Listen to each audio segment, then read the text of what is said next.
to have our External Affairs Minister S. Jaishankar sir for our Meet the Press.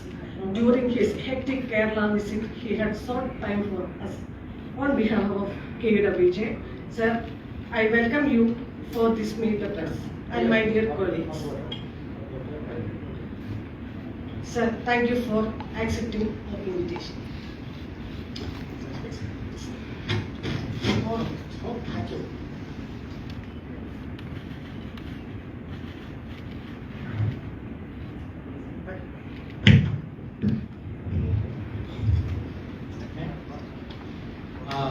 First of all, thank you for inviting me. It's a great pleasure to meet the press. I can tell you, however hectic our visit in India or abroad, we always meet the press, so that is something which is very much part of our planning and thinking. So I have been today, yesterday, day before, and there were basically 5 reasons why I came at this time to Thiruvananthapuram. First of all,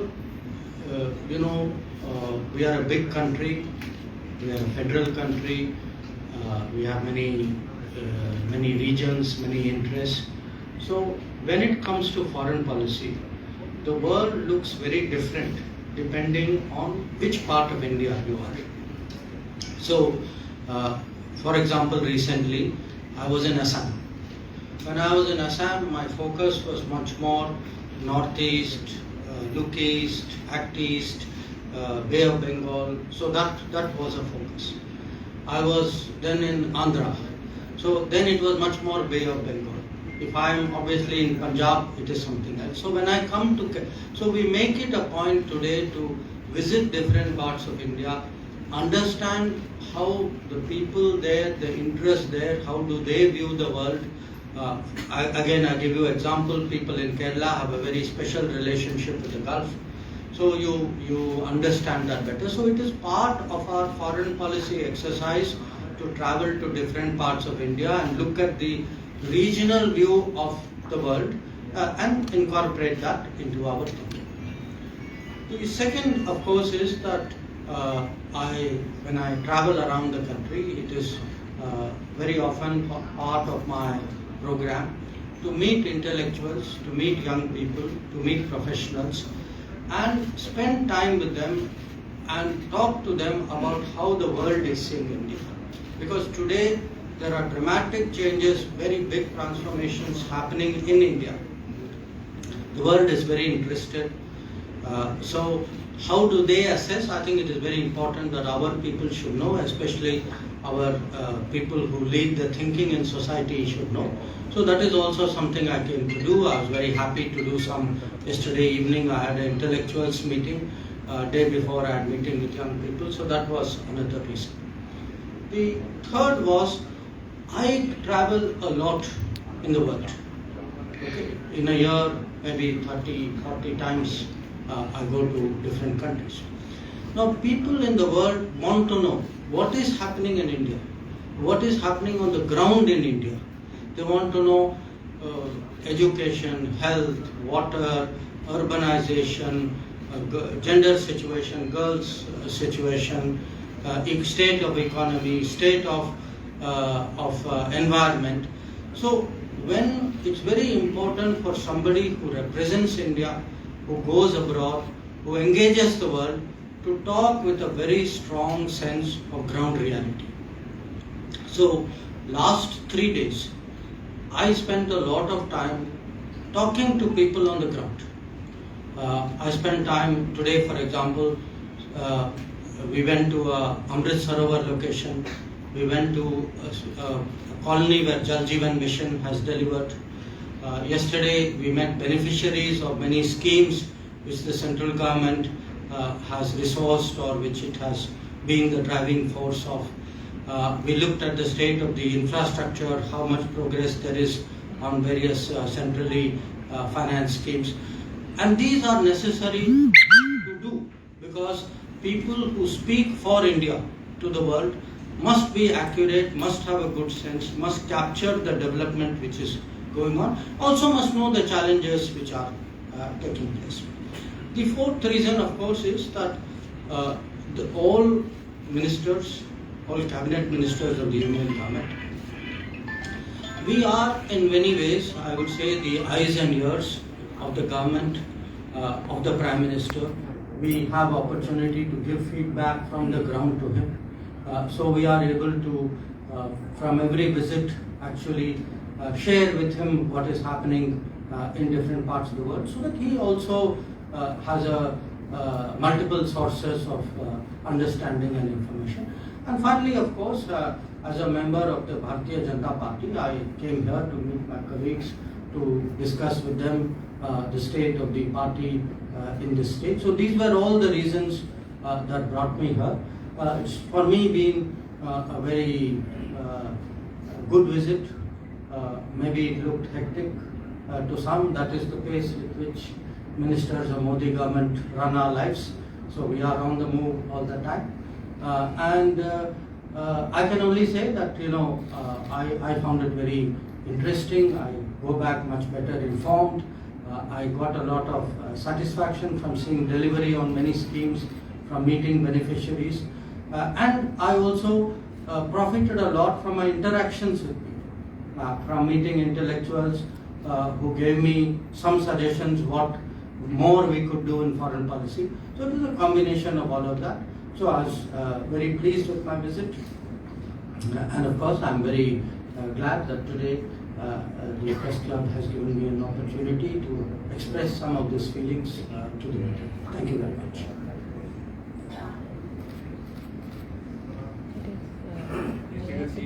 Today Kerala CM says your Kerala visit can walk you to conflict are politically motivated. Sorry? I couldn't. Kerala CM says your Kerala visit can walk you to conflict are politically motivated. Well, what can I say? You just heard me explain why I came. If getting a good understanding of what is happening on the ground is politically motivated, then I think my political motivations and his must be very different. If central ministers do not keep themselves properly informed of the progress of central schemes and central projects, then I think they are not doing their work. So maybe we are, I agree, maybe I'm very active, maybe we are sincere, maybe we work as a team, maybe, this is not a habit of everybody in this country. But I can tell you where Modi government is concerned, just leave it. We work as ministers as a team. And as a team means, I'm giving you my own experience of recent years. It could be COVID challenge. It could be vaccination. It could be getting moving oxygen. It could be education issues. It could be ease of doing business. It could be railway projects. So what happens, our way of working is among ourselves, we talk, we discuss, we give each other feedback. I'm a member of the Cabinet Committee on Economic Affairs, so naturally I worry about the state of the economy of this country, which means state of all the states. So I would say anybody who puts development above politics, they will understand what I'm doing. Those who don't, perhaps will not. But he pointed out that your visit to Kerala is regarding the 2024 election. It is like, you are kicking off your campaign for 2024 election. It is a politically motivated trip to your constituency. You are in charge of this constituency, right? So he is pointing out that BJP is preparing for 2024 election with the visits of several ministers. Look, people should not be so insecure. Politics is a democracy, okay? Everybody has a right to do politics.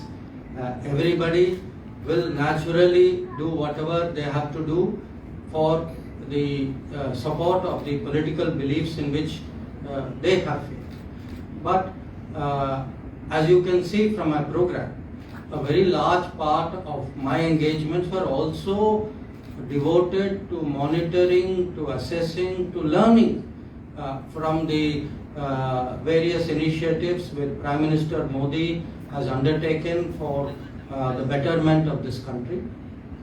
So maybe you can read politics if some colony is connected with water. Maybe you can read politics because somebody's house is being made or electricity is being given. Or during COVID, we provided food and resources to people. We call it development. If other people want to call it politics, that is their privilege. Day before yesterday, in a press conference, you have confirmed that there was some protocol violation regarding this gold smuggling. Today in the assembly, opposition raised the same issue, and they are telling that you have already confirmed that there is a protocol violation, and they seeking a CBI inquiry on this. So what's central government stand on that? My friend, I will only give you the answer I gave you day before yesterday. At that time, you remember, I said that matter is being looked into by the courts, by the investigative agencies. It is a sensitive matter. It involves a foreign consulate. So, as a foreign minister, I am very, very careful, very responsible about what I say. So, at this time, we will let the processes work. And as I said last time, the truth will come out. I have every confidence in that. So, beyond that, as foreign minister, it is not right for me to make any public comment. It's been 2 years. What action EMEA took so far in court case? Sorry, no, look, you have just heard me. On this matter, this is being looked at by the judiciary, it is being looked at by the investigative agencies. We all know the facts. So, we will act when it is time for us to act. But at this time, when processes are still underway, it is not right for me to comment. You can ask me this question many ways and many different times. I will not say anything different from what I am saying today. There were fixed meeting with governor in Raj Bhavan, but by the consul general. But My friend, I do not comment. I do not comment on activities of other people. I am here to talk about what I have done during this visit. I would be very happy if you can also focus you are your the attention. responsible person to reply on that. That is why we are asking to you. No, sorry. As I have told you, look, there is a problem. Okay, all of us know there is a problem. The problem is being looked into. Judiciary is seized of it. Investigative agencies are seized of it. So now we have to wait for the process to reveal what is the full truth. I have every confidence in our processes. So I hope other people should also have. So at this time, please do not think I will make any interim comment. I will not. So one question that the opposition has been asking time and again in this case is that the consul general, the attaché are all involved, or at least that's the statements that are coming up. Will they be questioned on those lines? Will anything happen? Because that is one question that has been asked time and again. No, look, I am aware of the debates that are going on. A lot of these are being looked at, they are being discussed among the relevant authorities and agencies. But until there is something to be announced, at this time we do not give interim readouts. Again I say to you, I handle my position with a great deal of responsibility. I am very careful what I say. I am careful when I say what. So on this issue, I think you have got as much out of me as you can expect. So I would respectfully urge you to bring up another subject. But it is very clear that the diplomatic channel was being used for illegal practices. But people should know what happened exactly in the case. But nothing has been revealed yet. Investigation is going on, as you said earlier. Investigation is going on for last 2 years. But it is being politically encircled for last 2 years. But nothing has been revealed to public yet. Why, sir? I am very confident that on this matter the truth will come out, that the competent authorities and institutions will do their job well. I have faith in them. I urge you also to have faith in them. Sir, Jawar Sarkar, TMC leader, has questioned BJP's secularism. He has said that Sorry? Jawar Sarkar is a TMC leader, a Rajya Sabha member. He has questioned BJP's brand of secularism. Now he said that Smriti Irani has been assigned charge of Ministry of Minority Affairs after Naqvi resigns, and he said hardcore Hindu married to a party given charge of Muslims and Christians. He has questioned BJP's secularism. So what do you expect from him? You expect a certificate. So he is doing politics. And so if you are going to ask me something about somebody, please ask me a question which I can give a proper reply. I mean, this is hardly a quote on which I should be commenting. So there are reports that the Sri Lankan president might resign tomorrow, and there are options of coming to India or Maldives.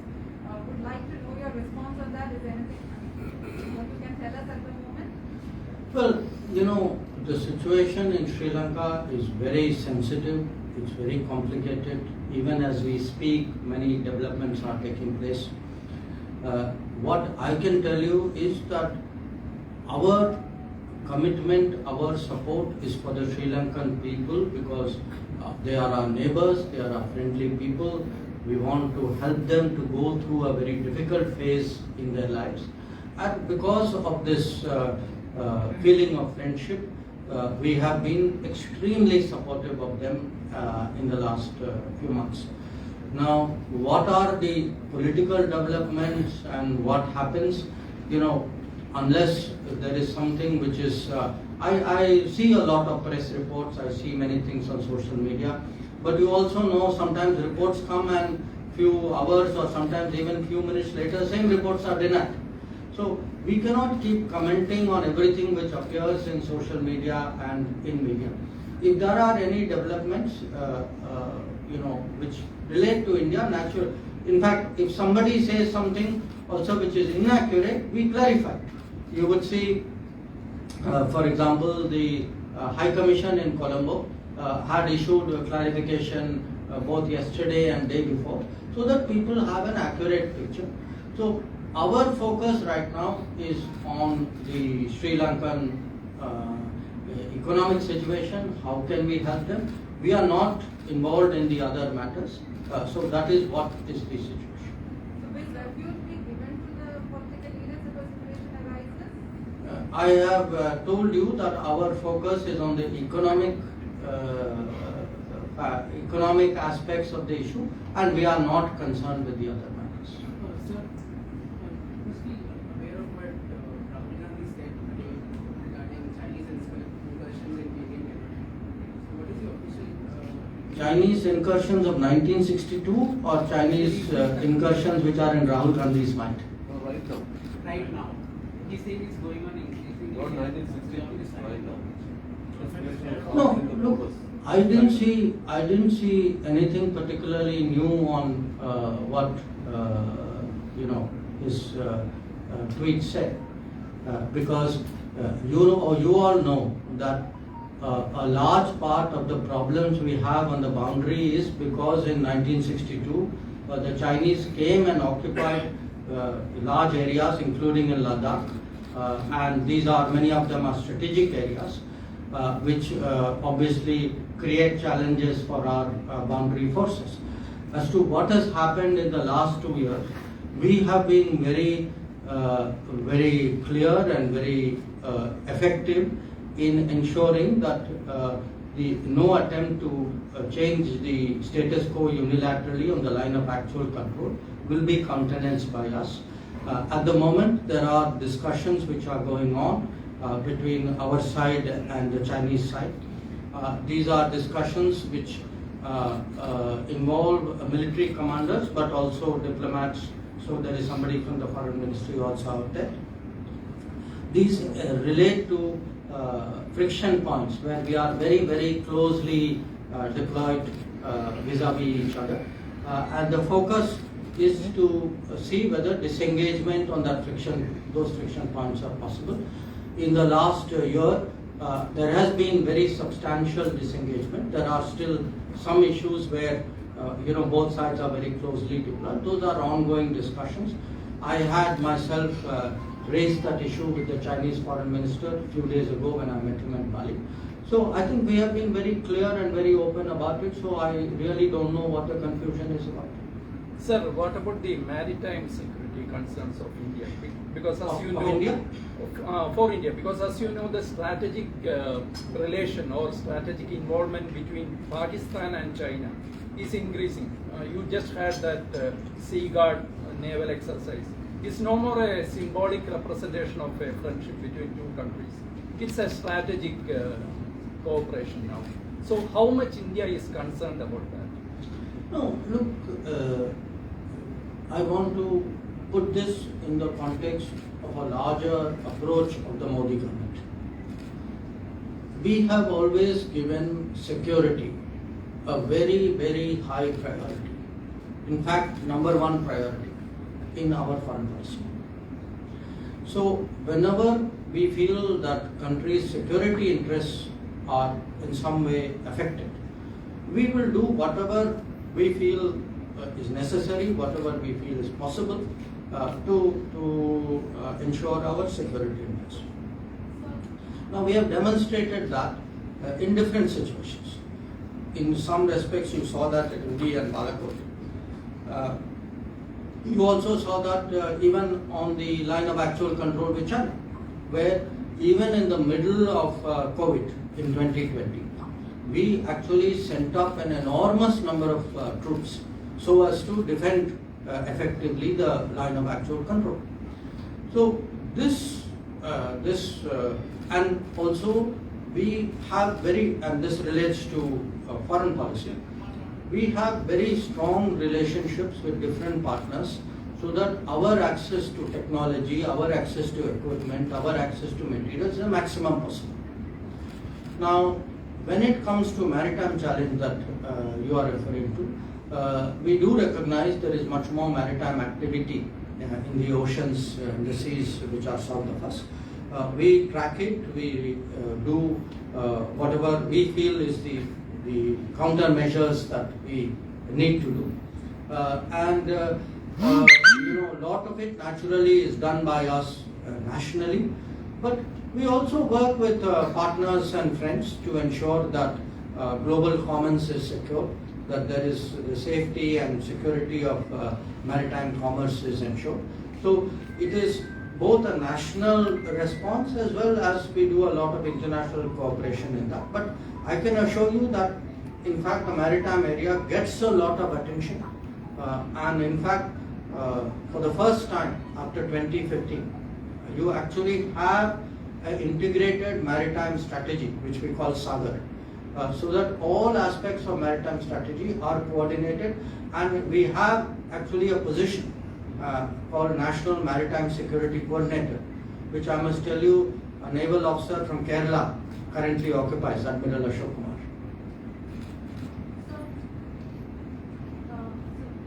A Pakistani journalist confessed that he was spying when he was visiting India in 2009 during the Congress. He said that he passed on information to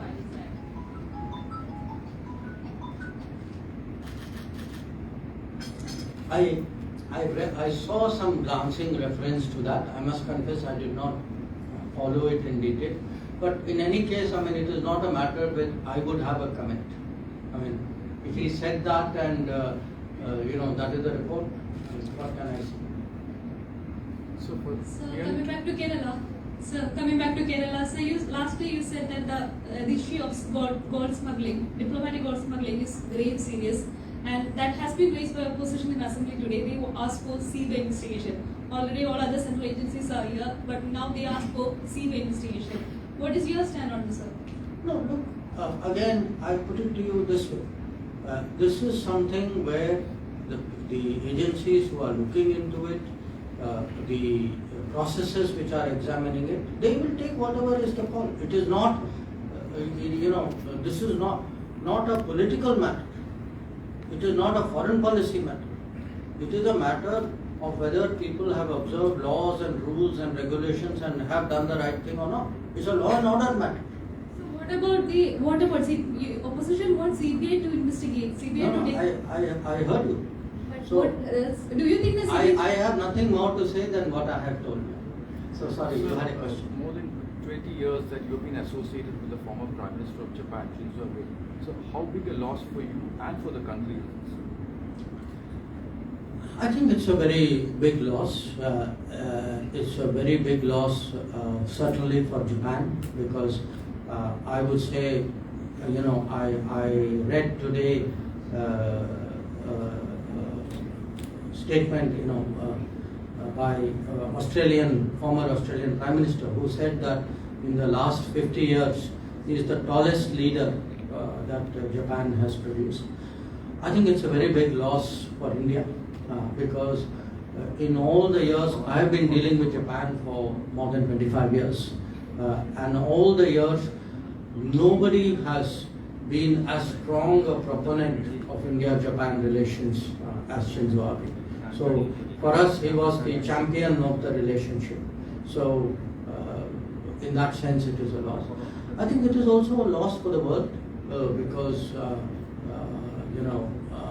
he was a person who was advocating a stronger stronger engagement between Japan and the world. He was preparing and persuading his own country that they needed to make a bigger contribution in terms of world politics and global security. And obviously it's a very deep loss personally because it is somebody I have known, as I said, for almost 25 years, and I've known him well before he became Prime Minister. I knew him when he was Prime Minister, then there was a period he was not Prime Minister, again he became Prime Minister. But whenever I went to Japan, and except for COVID period, 25 years I've been going every year, he would always take time to me. So, it's really a very deep loss as someone to whom, we were very, very attached. You recently concluded the national, multinational meeting. You have been declared that you will be in power for the next 40 years. But This is the National Executive Meeting. yeah, that's right. So, Do you doubt it? I don't doubt it. No. How? What is the burning issues? What is the these fuel prices here in India? We have the blessings of the people. One second. Regarding youth, what happened here in our military forces? So, how do you promote that? See, when people say that, it is an expectation that is based on our belief that one, we will work hard, two, we will deliver on the ground, three, we will make a difference to the lives of the people, and therefore people will have faith in us and give us blessings. Now we have every intention of working very hard for the next 40 years, for making sure there is delivery. We're confident that the nation under the vision and leadership of Prime Minister Narendra Modi will rise to higher levels, and therefore we are very confident that the people of India will continue to support and bless us. So that is the reason how they made that statement, and I think it's a completely reasonable statement. Sir, one last question. One question regarding India's image abroad. India's image abroad, I mean internationally. So India was known to be a very compassionate country, the land of Gandhi, something like a gentle giant. But now many people say that India has become intolerant, aggressive, never forgiving with enemies and all. And your tit for tat replies, answers in some international forum also has been, taken as example for this image changeover. No. How do you comment on that? See, let me give you the right examples. What is the image of India? Image of India is a country which, even while it was doing its own COVID challenges, was willing to give vaccines and medicines and share it with many countries, many of whom were very small, who did not have the access, who did not have the resources to get vaccines, and but for us, they would not have been vaccinated. So the image of India is a sharing and generous country and society, which along with its own interests also looks after the interests of the world. So this is one image of India. What is the second image of India? Image of India is that many Indians travel abroad, often like we saw during COVID, 80 lakhs of them were stuck in different parts of the world, and we were able to make a huge effort and bring many of them back. And where we did not bring back many people, like say in the Gulf, because in the Gulf our effort was actually to encourage our people to stay there, to keep their jobs. I and Muralidharanji, on Prime Minister's instructions, even during COVID, were regularly going to the Gulf. We were talking to the governments, we were using the goodwill of Prime Minister to ensure that, because they were sending back many people, so that less, we tried to soften the blow on India. So it is an image of a country that is today big enough, capable enough to take care of its own people. You then look at, you said something about remarks which I made. It is not, don't take it as tit for tat. I am trying to explain to the world that if in a very difficult situation where, as an example, fuel prices are going very high, I am today a society which is at $2,000 per capita income. We are a low income society. Whereas if I look at Europe has 25 times my income. I have every entitlement to look after my people, to make sure that the pain and the stress of this difficult international situation, they do not pay the cost of it. I see no reason why petrol in India should cost more because somewhere you have made some diplomatic concession. I do not agree with it. I feel it is my right to defend my country, defend the right. I should get the best deal for my people. This is what Modi ji believes in. So, in a sense, I would say today people's image, I don't think people still think of us as a compassionate, generous country. People think of us as a technology-friendly country. People think of us actually as, good people who work around the world, who generally, keep discipline, who adjust to other societies. And look, from time to time, our political debates will lead to propaganda abroad. Sometimes our own people will do propaganda abroad. But I think the world will make out. As I said, in some other matter, truth will come out. In this matter also, people know the truth. So for all the propaganda which was done, actually look at the situation today in the Gulf. So, somewhere I think we need, not to be distracted. See, politics will be politics. Debates will be debates, propaganda will be propaganda. But there is a reality out there. The reality is based on facts. Reality is based actually on our policies. And I would say to you that, our standing in the world is very high. Our standing is very high, I'm not saying because our foreign policy is good. Our standing is very high because people are seeing on the ground that 8 years of Modi has actually delivered a phenomenal amount on the ground. When I tell them, what has happened, for example, how we actually give rations to 800 million people, how we put money in the bank's account of 400 million people. When I give them numbers of, Ujjwala, beneficiaries of Ujjwala are the size of the population of Germany. If I give them some other scheme, if I take Pradhan Mantri Awas Yojana, or I take Saubhagya, electricity connection, every one of our schemes, look at even banking, Jan Dhan Yojana, you are talking 100 million, 200 million, 300 million, rest of the world is looking at this and marveling. And I think we need to appreciate the changes and how the rest of the world today is looking at it with great respect. And part of the reason, as I said, I came here is I want to see on the ground actually what is happening. The next time I go abroad somewhere, actually I will be talking about Kerala.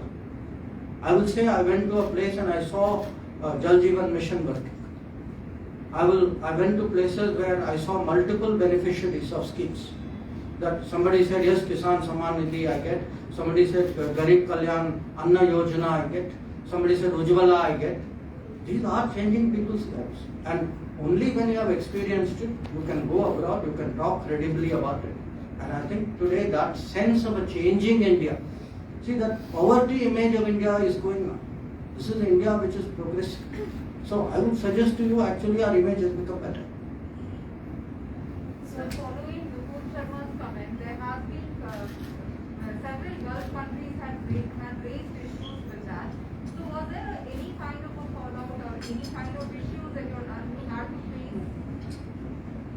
You know, look, I think based on, a lot of, based on the pickup of our own debates, there was a little bit of ferment in the world. But I think once we clarified as a political party and as government that, these were not our issues. Because see, the Gulf countries, you must understand one thing. Gulf countries actually have the best of relationship with Modi government of a kind which they've never had with any other Indian government before. When you take any Gulf country, and you count just very simple thing, count how many times Prime Minister went, how many times Foreign Minister went, how many times Minister of State went. The amount of attention you give, the quality of relationship, there is a world of a difference today between how we are perceived in the Gulf and how we were perceived earlier. So the Gulf countries actually have faith in the government. They know us. So they know what is our real policy. So I think, once the clarifications were issued, I think most of them saw the truth for what it is, and I don't think that they will be taken in by any propaganda, however strong that propaganda may be. Sir, today you visited Neyam railway station. So what is the status of Neyam terminal? There is some news that central government rejected the project. No, I went to Nemam railway station because I heard about that there was an ongoing debate. It is always useful. We happened to be also going past that area. So we stopped by and saw it. When I go back to Delhi, this is something which my colleague Ashwini Vaishnavji is dealing with. So the people at the railway station actually said that there were some reports and inputs which were being looked at, examined by the Central Railway Ministry. Yeah, so I was really more, I would say, interested in informing myself than actually having any particular insight on what the plans are. So once again, really, thank you very much, and thank you.